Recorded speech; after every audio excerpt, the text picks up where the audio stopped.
cada dia surgem mais avistamentos de fenômenos OVNIs. As histórias se multiplicam. Os militares denunciam casos. Devido à possibilidade de existir vida em outros planetas, podemos dizer que nos visitam? Alguma coisa está para acontecer. Os indícios mostram que a verdade está cada dia mais perto. Contato extraterrestre.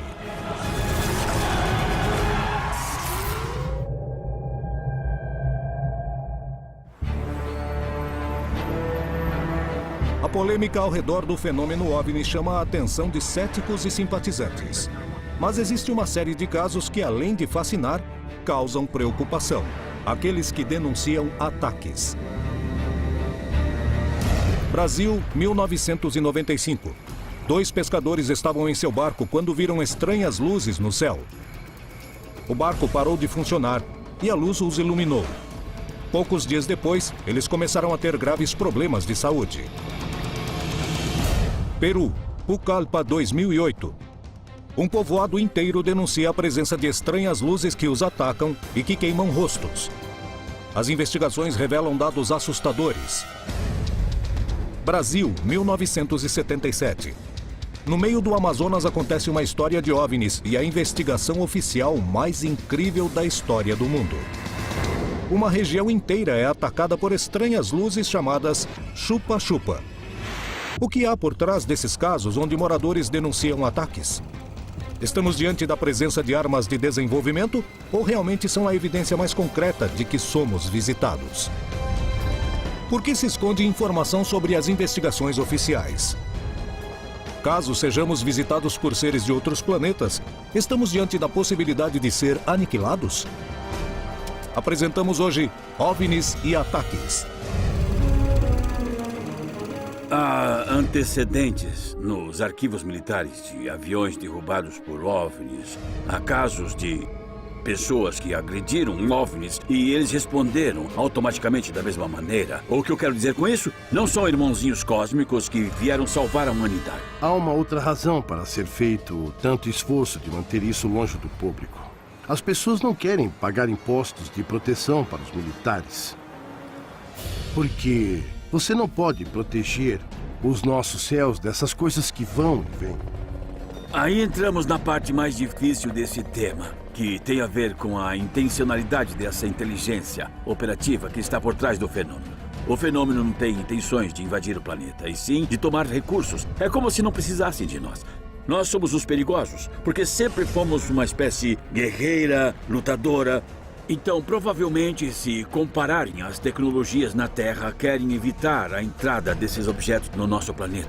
Se aqui tentarmos nos defender da entrada de OVNIs na Terra, bem, isso poderia dar condições para um sério conflito. Por parte da presença dos objetos voadores não identificados, não há intencionalidade de agressão. Sim de resposta diante da agressão. A resposta automática. Pelo que eu sei, muitas pessoas, governos e líderes de nações, ainda mais na última década, evidentemente estão se informando sobre a realidade desse assunto. Porque eu acho que estão chegando perto de fazer muitas declarações. Então isso resulta na grande pergunta, que é: por que não aterrissam na Casa Branca ou na capital do país e se apresentam? Evidentemente tem a ver com um tipo de acordo, claro, com o livre-arbítrio daquele planeta e seu povo. O fenômeno OVNI, na minha opinião, não devia ser visto como uma ameaça, porque o que vamos fazer? É como lançar uma bola de neve num tanque, se a bola chegar até ele. Então devemos aproveitar, não ter medo e seguir adiante. A possibilidade de que exista vida em outros planetas é aceita pela comunidade científica, o que não significa que concordem que somos visitados.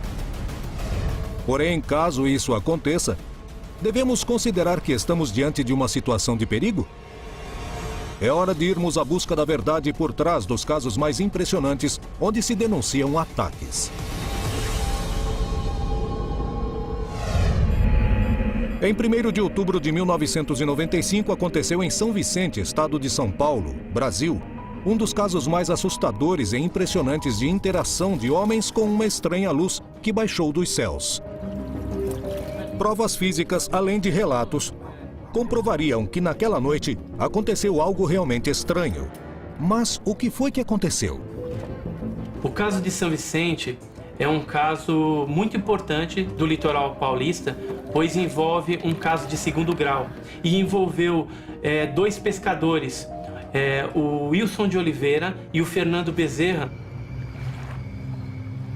Como todas as noites, os dois homens saíram navegando sozinhos para pescar. Nós fomos mais ou menos às 9 horas da noite para pescar. E chamamos ele, fomos pescar e soltamos a rede e ficamos à espera. Uma noite tranquila de pesca estava a ponto de se transformar em um pesadelo que eles jamais imaginaram. Enquanto jogavam suas redes em um braço isolado do rio, observaram uma luz no céu que começou a se aproximar. Às 11 horas, aconteceu que o objeto veio do céu, não dava para ver ele vindo, porque é muito rápido, parou em cima da gente, acendeu as luzes. Aí ele veio uma luz forte. Aí eu vi aquilo lá, eu corri por debaixo do barco, o Fernando ficou olhando. Não sabia o que era no momento, porque a luz era muito forte e a gente não sabia o que era. Porque era um objeto que não fazia barulho, não tinha fumaça e a luz era muito forte. E o que seria? Não era daqui. Só vi quando tava posando, chegou a posar. Aí eu peguei e se escondi e não vi mais nada. Os homens se assustaram, mas a curiosidade de Fernando Bezerra em entender o que acontecia foi mais forte que o medo. E eu fiquei olhando assim, amedrontado. Queria saber o que era aquilo, Quando quiseram se afastar, perceberam que o motor tinha parado de funcionar. As luzes cortou a energia da embarcação, que era diesel, cortou e o motor não funcionava. Eles estavam sozinhos no meio do rio, totalmente indefesos diante do fenômeno que se aproximava. O que era essa luz? O que aconteceu com os pescadores? Existem provas concretas desse estranho fenômeno? No dia seguinte, os pescadores encontrariam provas incríveis sobre a experiência que acabavam de viver. A possibilidade de que exista vida em outros planetas faz com que muitos se perguntem o que aconteceria se fôssemos visitados. O que aconteceria se nossa espécie se encontrasse com outra? Seríamos aniquilados?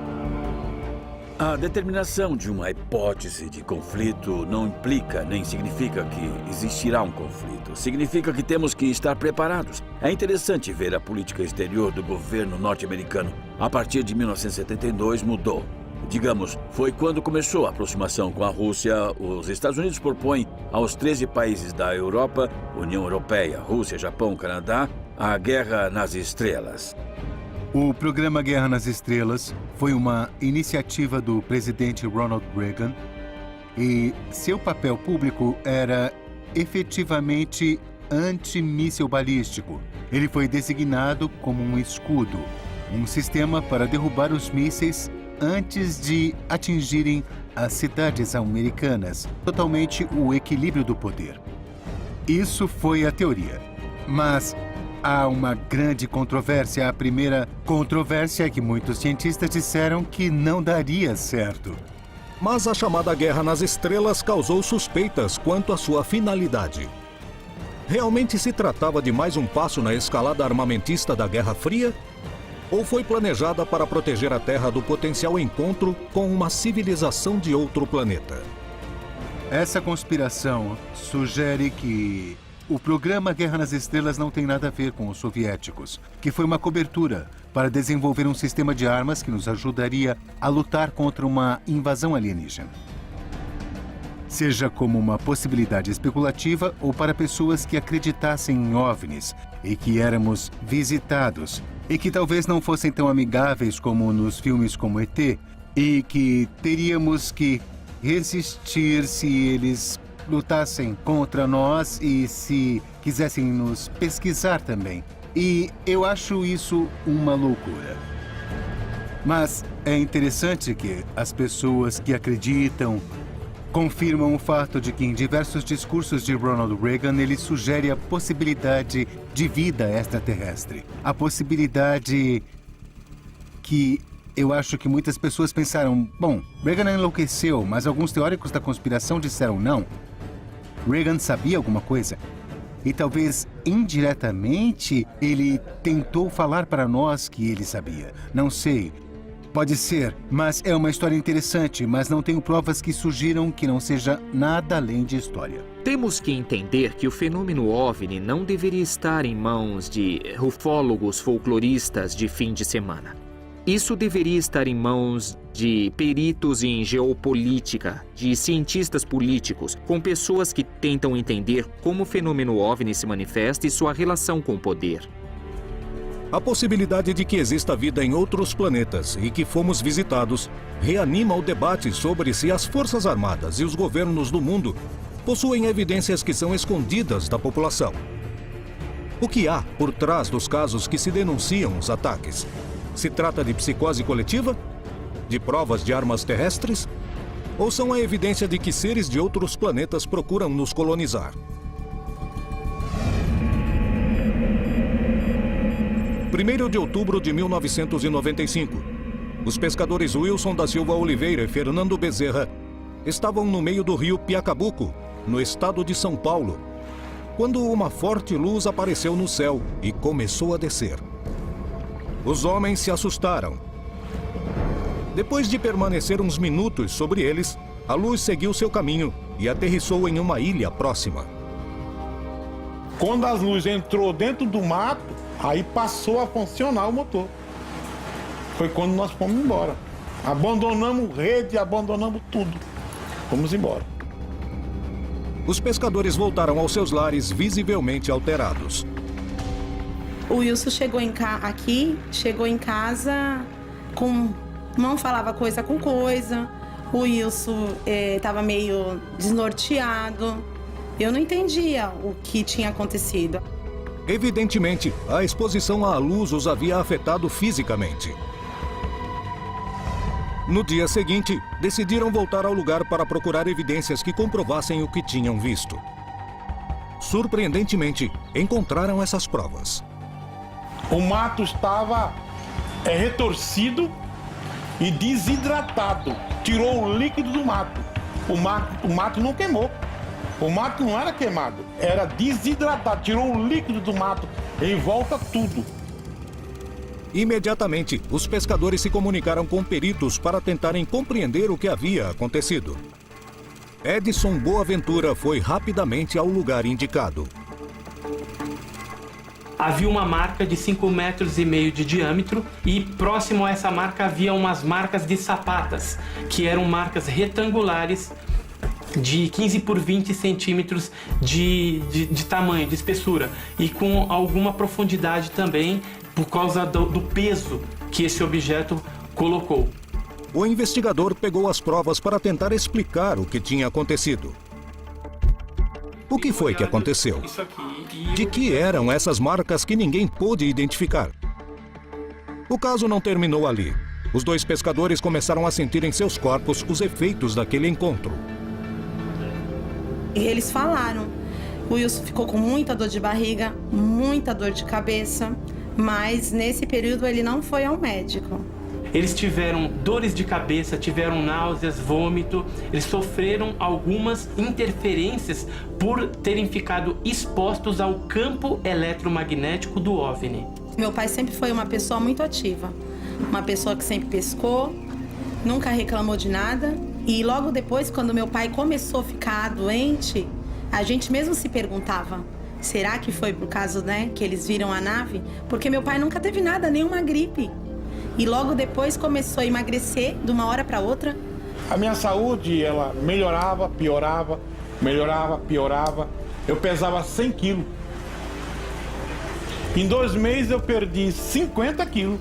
O médico desenganou, entendeu? Me operaram, botaram uma válvula de metal, uma válvula. Daqui a mais de 10 anos vão abrir para trocar essa válvula. Não sei o que foi, não sei por que foi causa dessa radiação que deu, né? Eu nunca senti nada. estava tudo bem de saúde. Por que aquilo aconteceu? Aí eu fiquei pensando, foi das luzes que eu vi. A partir desse dia, Wilson também decidiu deixar de pescar pelas noites e mudou de profissão. O que foi que aconteceu? De que eram essas marcas encontradas na ilha? Por que começaram a ter problemas de saúde? O que pode ter sido este estranho fenômeno? Os avistamentos podem ser perigosos?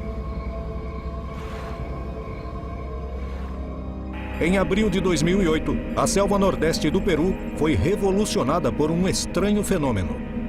Uma luz estava atacando os moradores.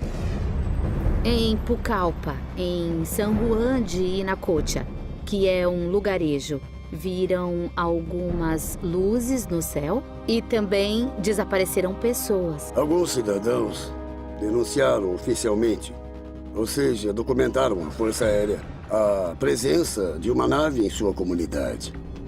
A OIFA recebeu a denúncia e enviou uma equipe para tentar determinar o que acontecia na região. Eles foram à Força Aérea pedir ajuda e a Força Aérea enviou uma patrulha sob a responsabilidade de um especialista e realmente viram uma nave. E ele me ligou. Eu atendi e eu vi o escândalo que estava acontecendo. E eu vi os tiros, estavam atirando. Mas o que mais o especialista podia fazer lá? Eu disse para que tentasse filmar, mas não tinha como. Essas coisas estavam acontecendo, as pessoas viviam uma histeria coletiva, foi isso que nos informaram. Um grupo de estudantes de jornalismo decidiu viajar desde Lima para tentar determinar o que tinha acontecido naquele lugar. Uma universidade em Lima pediu que alguns alunos fossem até lá. Eles fizeram um relatório e chegaram a filmar. Poderia se tratar de um ataque OVNI? O que encontraram? Conseguiram adquirir evidências para explicar o que aconteceu em Pucallpa? Eu vejo duas luzes. O binóculo não está com você? Saiam daí, saiam! Em abril de 2008, no norte do Peru, em Pucallpa, a população começou a se alterar depois de uma denúncia do ataque de um OVNI. Segundo os moradores, a suposta nave voltava todas as tardes. Um grupo de estudantes de jornalismo decidiu viajar à região para tentar determinar o que estava acontecendo. Antes de viajar, os estudantes receberam uma proposta da OIFA. Esse caso tem que ser investigado pela Força Aérea, mas vocês poderiam fazer as bases e trazer toda essa informação e nós trabalharemos daqui para saber quais equipamentos levaremos, com quem temos que falar, quem temos que levar, quantas pessoas têm que ir e tudo mais. Quando chegamos ao lugarejo, as pessoas estavam assustadas. Aliás, disseram que a partir das 5 da tarde, ninguém mais saía, não saíam para caçar e nem para fazer nada. Como se tivessem um toque de recolher. As estudantes encontraram um ambiente que começou a preocupá-las assim que chegaram. Quando chegamos, de repente nos contagiamos de uma histeria coletiva, como todos que estavam lá. As estudantes realmente não estavam preparadas para encontrarem o que estava a ponto de acontecer. Durante a noite, no meio da selva, elas conseguiram ver luzes nos céus e apontaram suas câmeras para essa direção. Não, que venham aqui, Onde? a gente espera. Onde? Nunca soubemos identificar de verdade o que aconteceu. Na verdade, é difícil saber porque o céu é gigante na selva. E qualquer luzinha é muito grande. Então nos impressionou muito. Está ali. Jesus, o que tá vendo? Eu vejo duas luzes. Não tá com binóculo? Saiam daí. São duas luzes. Eu acho que devemos ir até lá. Tá com Porque zoom? tem uma Mas estrada. até onde? Mas até onde? Tá com Com zoom? as luzes do carro, não? Não, melhor ficarmos aqui. É melhor dá sair pra ver daí. de onde Saia vem. daí, saia daí. Terelu, Terelu, Terelu. Terelu. As estudantes conseguiram registrar imagens do fenômeno que viram no céu. O que realmente aconteceu em Pucallpa? Por que atacou a população? Poderia se tratar de uma grande confusão? O que foi que essas jovens gravaram? Ficamos observando e, de repente, a luz desapareceu. Mas elas não se conformaram com o que viram. O fenômeno tinha atuado de uma forma totalmente diferente às descrições que elas tinham. Não perseguiu ninguém, não se aproximou tanto como tinham dito. E nos disseram que isso foi estranho, porque normalmente não era assim, não era tão passiva, que normalmente se aproximava. Todo mundo estava super assustado, mas era como um terror que não saía desse povoado. Porque lá fora ninguém sabia disso. Ninguém.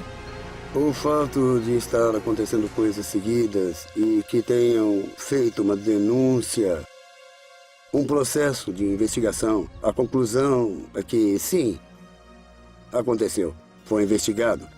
Principalmente, acredito que é a primeira denúncia escrita que tem um documento, que é a denúncia apresentada pelos cidadãos e a importância que a Força Aérea dá ao papel.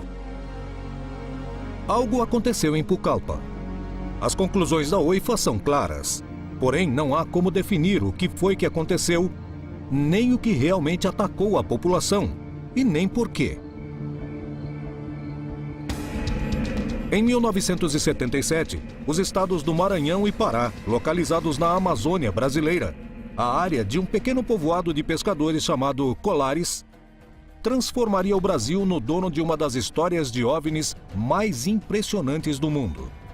A importante quantidade de testemunhas, as evidências físicas, as imagens gravadas, a enorme participação militar na região, a documentação de estranhos sintomas na população e o segredo militar guardado durante mais de 20 anos tornaram a Operação Prato em um enigma que, segundo os ufólogos e o militar responsável pela investigação, demonstrou definitivamente a presença de seres de outros planetas na Terra. Houve um fato que não se repetiu em lugar algum do mundo, que era uma manifestação de discos voadores, de naves extraterrestres de vários tamanhos. As pessoas viam esse fenômeno, as luzes vinham à noite, raramente de dia, e elas passaram de uma hora para outra a serem mais ativas. Elas começaram a vir mais intensamente e começaram os ataques. No início eram 2, 3 pessoas por semana, depois já eram 15, 20, daí já eram dezenas. Começou a haver, na verdade, pânico. As pessoas passaram a relatar, por exemplo, que esses objetos, ao se aproximarem das pessoas, principalmente à noite, projetavam uma espécie de um feixe de luz que atingia de maneira preferencial as mulheres sobre o seio esquerdo. E as mulheres, muitas vezes, desfaleciam e ficava uma marca cheia de pequenos furos. O fenômeno chupa-chupa recebeu esse nome porque as luzes pareciam atacar e sugar o sangue das vítimas. A população da ilha Colares foi a que sofreu mais ataques de chupa-chupa. Uma grande quantidade de testemunhas se tornou vítima. Eu fiquei, olha, lá na cama deitada. Não tinha vontade, sabe? Aí, quando passou umas 10 horas, eu pude me levantar, que eu vinha fraca de dentro do quarto, né? Aquilo estava tudo vermelho aqui. Fiquei quase 2 meses, aquilo ficou tudo roxo no meu braço aqui. Quando sentou, ficou essas 2 marcas aqui, olha. Até agora tem essas 2 marcas no meu braço. Quando eu senti aquele negócio, assim, parece quando a gente esbarra numa eletricidade, que dá aquele choque, me deram 3 sugadas desse lado aqui. Você sabe? Umas 13 com força mesmo. Aí eu fiz movimento lá para querer gritar, sabe? Para querer gritar para me acudir. Ela viu eu tá fazendo aquele movimento lá. Aí depois eu não me lembro mais. Os testemunhos como os de Carmen e Newton se multiplicavam. Surpreendentemente, todos os testemunhos coincidiam em dar no mesmo relato. Mesmo as pessoas que estavam em povoados muito distantes. Todos eles diziam que foram atacados por uma luz e sua descrição era muito precisa. A sua característica era de uma bola de luz que, quando se olhada de maneira mais atenta, revelava ser uma luminosidade atrás de um objeto cilíndrico, como se fosse uma lata de refrigerante. Os casos eram realmente aterradores. Milhares de pessoas eram atacadas, pelo menos 1000 pessoas atacadas tiveram essa situação documentada pela médica que atendeu as vítimas, que era a doutora Velaide. Os testemunhos de ataques aconteciam cada vez mais. E a doutora da região, Cecim Carvalho Velaide, recebeu muitos dos pacientes e acabou sendo uma peça-chave para compreender o que estava acontecendo. Ela chegou para trabalhar numa manhã sem saber que sua vida estava a ponto de mudar para sempre.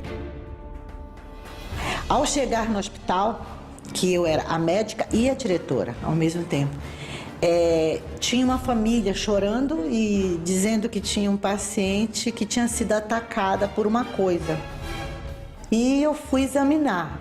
Quando eu cheguei lá, ela estava queimada, totalmente queimada, 2 orifícios paralelos, desacordada, sem astênica, né? Sem força muscular, não ficava em pé, não falava. E a família repetia a mesma história. Achei que era talvez um ataque histérico, não dei muita importância. No dia seguinte chegaram 2 casos idênticos, de localidades muito distantes, tipo 10 quilômetros de distância. Eles sempre descreviam as mesmas coisas. Deitado em redes, do lado de fora da casa, arborizada, escutava o barulho, zzz, parece um besouro, olhavam, viam objetos bem baixos, luminosos, que soltavam feixes em linha reta. Não eram feixes que se dobravam, eram em linha reta, paralisante, que queimava, sufocava, não deixava falar, não podia pedir socorro porque estava paralisado, queimando, doendo. E depois de alguns minutos, 5, 10 minutos, quando a pessoa pensava que já ia morrer, o feixe recolhia e o objeto subia da copa das árvores e ia embora. Como pessoas poderiam descrever a mesma coisa, ter os mesmos sinais e os mesmos sintomas em lugares diferentes? Comecei a pesquisar e a suspeitar. Com os primeiros casos, a rotina do povoado de pescadores começava a mudar, mas ninguém imaginava até onde esse fenômeno podia mudar suas vidas. Até a metade de 1977, a região de Colares, no estado do Pará, na Amazônia brasileira, foi o epicentro da história OVNI mais importante do planeta. Milhares de testemunhas localizadas em regiões a vários quilômetros de distância, que não se conheciam nem tinham acesso aos meios de comunicação, denunciavam a presença de uma série de luzes que apareciam nas noites e os atacavam, deixando lesões graves na pele. A doutora Cecim Carvalho Velaide era a médica responsável pelo único hospital da região e se tornaria uma das peças-chaves para compreender o que se escondia por trás desses inquietantes incidentes. Os ataques eram cada vez mais frequentes e os moradores começaram a se assustar. A população de Colares naquela época era em torno de 8.000 habitantes.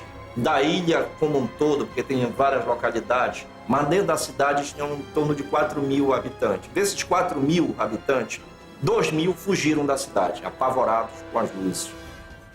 A cidade esvaziou, o povo foi todo embora, ninguém queria mais pescar. Aí nós começamos a passar fome, aí eu comecei a pescar minha comida. A coisa chegou a um ponto realmente de gravidade, sem dúvida nenhuma, o que acabou provocando que o prefeito do município mandasse um ofício ao primeiro comando aéreo regional, ou seja, para a Força Aérea, lá em Belém, pedindo providências das autoridades aéreas, já que se tratava de um fenômeno visto que acontecia no céu. Essa solicitação foi o pontapé inicial para a maior participação militar conhecida publicamente sobre o fenômeno OVNI. E as providências foram transformadas justamente a partir da vontade do brigadeiro Protásio Lopes Oliveira, que acabou criando a chamada Operação Prato. E ele teve a ideia de se estabelecer a pesquisa deste fenômeno. E assim ele chamou o seu comandado, o Irangê Holanda, que era capitão da Intendência da Aeronáutica, lotado no primeiro comando aéreo regional em Belém do Pará, para conduzir essa operação. Os soldados, sob o comando do capitão Holanda, chegaram à ilha para tentar determinar o que estava acontecendo.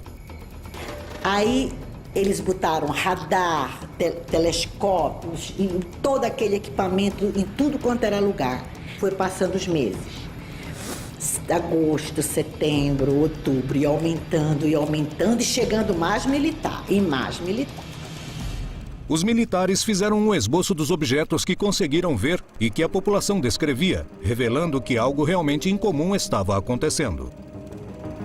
Em uma entrevista dada 20 anos depois que a Operação Prato terminou, Holanda fez revelações assustadoras sobre as luzes que tinha visto. Depois a gente chegou a verificar que em pelo menos 9 formas a gente conseguiu determinar, classificar como formas de naves. Alguns eram sondas, alguma fotografia parecia uma nave maior e dela saindo naves menores, depois essas naves menores voltando para essa nave maior. Tudo isso como se fosse uma nave mãe recebendo ou naves ou sondas menores. Poucos dias depois de dar essa entrevista a José Ademar Gevaer e Marco Antônio Petit, o comandante Holanda se suicidou, aumentando as dúvidas sobre o que realmente aconteceu na Ilha Colares. Quando eu cheguei, os agentes já tinham sido enviados para investigar. Por quê? Porque essa coisa estava acontecendo muito na região de Colares. O fenômeno, além de atacar os moradores, começou a aparecer de outras formas, que pareciam mais pacíficas. Tentou fazer contato com os investigadores e testemunhas, supunham. A doutora Velaide seria uma das protagonistas desses estranhos acontecimentos, inclusive para a rotina de Colares. Ela estava voltando depois de atender um paciente, quando gritos a alertaram. Quando eu voltei, começaram a gritar, corre, doutora, foge. E eu não sabia do que eu tinha que fugir. Quando eu olhei, uma das minhas secretárias tinha caído no chão. Aí eu queria juntar, mas ela era muito gorda, queria juntar, não conseguia. E o povo gritava das janelas. Quando eu olhei, nossa, a coisa mais linda que eu já vi na minha vida. Tão visível a olho nu que até o brilho do metal dava para ver. Ele estava acima da minha cabeça, do tamanho de um prédio de no máximo 15 andares. E ele andava em forma elíptica, ia e voltava, ia. E ele era, parece um cilindro. E eu paralisada, olhando, por 2 motivos. Porque eu estava vendo uma coisa que eu nunca acreditei que existisse na vida. Nunca. E outra, paralisada de medo. Porque eu estava à mercê deles. Se eles quisessem me queimar, eles iam queimar. Mas, surpreendentemente, a luz não atacou a doutora. Nos acampamentos militares, também aconteceram avistamentos onde não registraram ataques. Um deles foi captado em vídeo e ainda permanece classificado. Holanda confirmou essa história. Do meu lado esquerdo vinha uma luz muito forte, a mesma luz amarela muito forte. Eu vi aquela coisa se aproximando e fiquei quieto. Depois que eu vi que era muito forte e que estava continuando vindo na direção, eu chamei a atenção dos agentes. Olha lá, aqui é direito. Os caras olharam, prepararam máquina fotográfica, filmadora, tudo. A coisa veio, mas estava baixo. Holanda e sua companhia estavam diante do fenômeno mais incrível que jamais tinham visto. Aí nós vimos uma forma estranha. Uma forma de uma bola de futebol americana. Aquela bola de ponta, muito grande.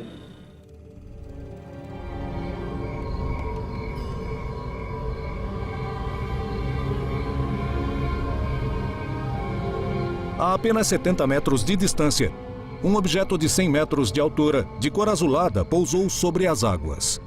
Mas algo ainda mais surpreendente iria acontecer. De repente essa luz azul apagou. Pum. Rápido.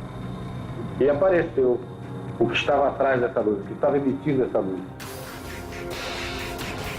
Aquela nave descomunal na frente deles. E eles olharam aqueles estupefactos. na descrição que me foi dada pela Yolanda. Era essa bola de futebol americana que estava em pé na nossa frente. Uma bola de futebol de 100 metros de altura.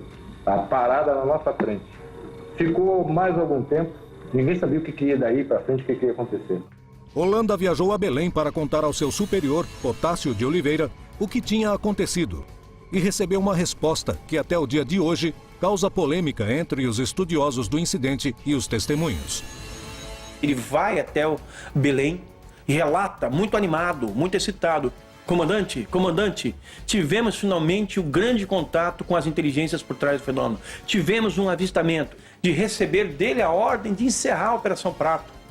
Eles foram retirados por uma ordem que eles receberam súbita, porque eles estavam todos acampados na praia e no campo de futebol. Dormiram e de manhã, 5 horas da manhã, acordei e estavam indo todos embora. No momento de maior avanço, terminava a operação militar. O que realmente aconteceu com a Operação Prato? Estaria encerrada a Operação Prato com essa decisão? Isso nunca me pareceu ter lógica. Desde a época em que eu comecei a pesquisar esse fenômeno, como é possível? O próprio Orange Holanda também não entendia. Se um dos objetivos da Operação Prato era travar contato com as inteligências por trás do fenômeno, como é possível que quando isso tenha ocorrido, a Operação Prato seja desativada? O que realmente aconteceu? Por que deixaram de investigar pelo menos oficialmente? Anos depois, os ufólogos conseguiram que uma parte da investigação fosse revelada pelo governo do Brasil. Dessa maneira, pelo menos uma parte do relato de Holanda seria comprovado por documentos oficiais, mas as filmagens jamais vieram à tona. A Operação Prato é a prova mais contundente da interação com seres de outros planetas ou foi um cenário para esconder provas de armas militares? Era uma cidadezinha esquecida e afastada. Quem sabe, quem se preocuparia, se lembraria de Colares? Alguém usando determinados dispositivos tecnológicos e equipamentos decidiu transformar essas pessoas simples e humildes em verdadeiras cobaias, em verdadeiros porquinhos da Índia. Em primeiro lugar, a causa é uma violação à soberania do Brasil pelo que estavam fazendo, porque eu não acredito que tinham autorização oficial para fazer isso. Em segundo lugar, mesmo se tivessem, de qualquer maneira, seria uma violação aos direitos humanos. A hipótese de que todos esses eventos ocorreram na região seja consequência de uma experiência militar, eu acho pouco provável, porque os próprios militares foram convocados para investigar o fenômeno. E não só a aeronáutica foi chamada, como agentes do serviço de inteligência da época, que, assim como os militares, o SNI, o Serviço Nacional de Informações, produziu documentos relatando o que ocorria na região. Na interpretação de Holanda, o que aconteceu foi um temor por parte das nossas Forças Armadas de que isso fugisse ao controle. Esse é um ponto. O segundo ponto é, a Operação Prato estava sendo monitorada pelos serviços de inteligência e pela Força Americana durante todo o tempo, que sabiam e recebiam os relatos das autoridades brasileiras a respeito desse assunto. Não nos esqueçamos que estávamos na época da ditadura e os americanos entravam e saíam daqui a hora que eles queriam. Então eles também, confirmada por algumas fontes militares, fizeram pressão para que a Operação Prato fosse encerrada. Para quê? Para que um novo grupo de pessoas assumisse essa operação num outro nível, bem mais secreta, bem mais metódica, com menor número de homens e reportando ao Serviço de Inteligência dos Estados Unidos. A chamada Operação Prato e os Chupa-Chupa são um dos casos mais importantes da história da região e do planeta que envolveram a presença de OVNIs. As provas de que algo aconteceu ali não podem ser negadas. Porém, ainda continua a polêmica sobre o que houve por trás dessa série de incidentes. Ademar Jevaer, jornalista e editor da revista UFO, decidiu voltar à ilha de Colares para ver a atual situação da região. O que descobriria ao chegar?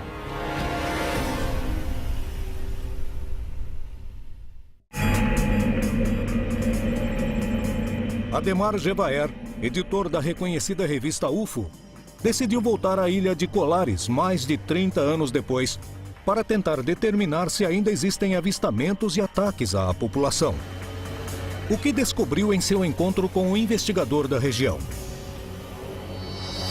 Nós estamos na Praia do Machadinho, que é uma das regiões da Ilha de Colares, onde houve das maiores movimentações de discos voadores nos anos 70. E aqui nós tivemos, durante a época da Operação Prato, momentos muito importantes da atividade desenvolvida pelos militares.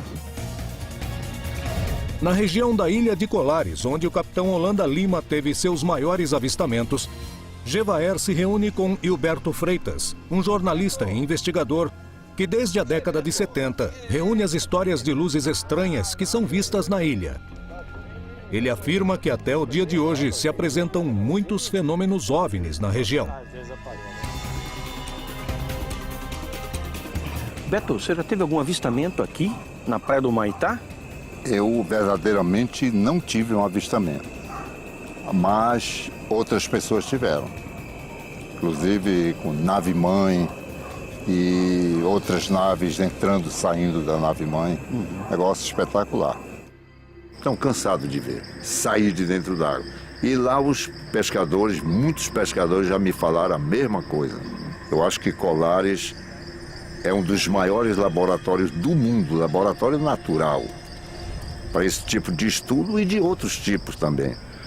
De outras coisas que continuam ainda na lista dos mistérios, né? Em Colares, não aconteceram novos ataques a seres humanos. Porém, os avistamentos continuam acontecendo até o dia de hoje. A população ainda convive com o estigma desse fenômeno ocorrido há mais de 30 anos. Ainda guardam centenas de perguntas que ninguém soube responder.